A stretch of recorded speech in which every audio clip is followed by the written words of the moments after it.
उज्जैन में महाकाल मंदिर की 45 बीघा जमीन पर विवाद हो गया है। आरोप है कि यूडीए यानी कि उज्जैन विकास प्राधिकरण ने बिना जानकारी के महाकाल मंदिर की जमीन को अधिग्रहित कर लिया है। और हैरानी की बात यह है कि अब यूडीए जब इस जमीन का अधिग्रहण कर रहा था तब मंदिर प्रबंधन समिति को इसकी भनक तक नहीं लगी। कैसे यूडीए द्वारा जमीन अधिग्रहण करने की बात कही जा रही है, आपको सब कुछ विस्तार से बता देते हैं। आपको ग्राफिक्स के जरिए पूरा मामला समझाऊंगी।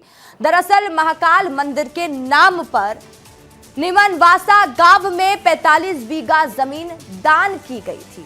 पूरा मामला समझिएगा, जिसे यूडीए ने TDSS 4 स्कीम में शामिल कर लिया। पहले तो महाकालेश्वर मंदिर अधिनियम की धारा 12 की उपधारा 2 का उल्लंघन है ये पूरा मामला, जिसके तहत मंदिर की अचल संपत्ति को आयुक्त की अनुमति के बिना ना तो बेचा जा सकता है और ना ही गिरवी रखा जा सकता है और ना ही देखिए उसको हस्तांतरित किया जा सकता है। लेकिन जिस जमीन को लेकर महाकाल मंदिर के नाम से यूडीए को अनुमोदन भेजा गया है वो यूडीए अध्यक्ष और मंदिर प्रशासक दोनों के हस्ताक्षर होने थे, लेकिन हस्ताक्षर सिर्फ यूडीए अध्यक्ष का हुआ और यूडीए अध्यक्ष ने मंदिर प्रशासक के तौर पर भी हस्ताक्षर किया है।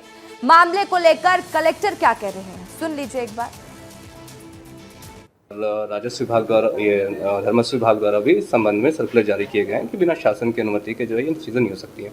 तो मंदिर की किसी भी ज़मीन का कोई भी अंतरण नहीं हुआ है। सारे शासकीय रिकॉर्ड्स में सभी जगहों पर मंदिर की ज़मीन यथावत है।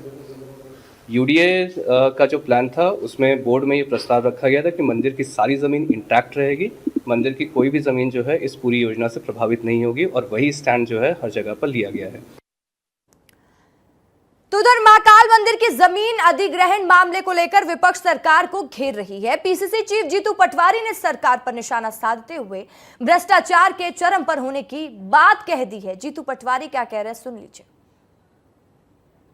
अब महाकाल के नाम की जमीन का और कॉलोनी कटना क्या मैसेज है? मतलब महाकाल की जमीन बेच देना।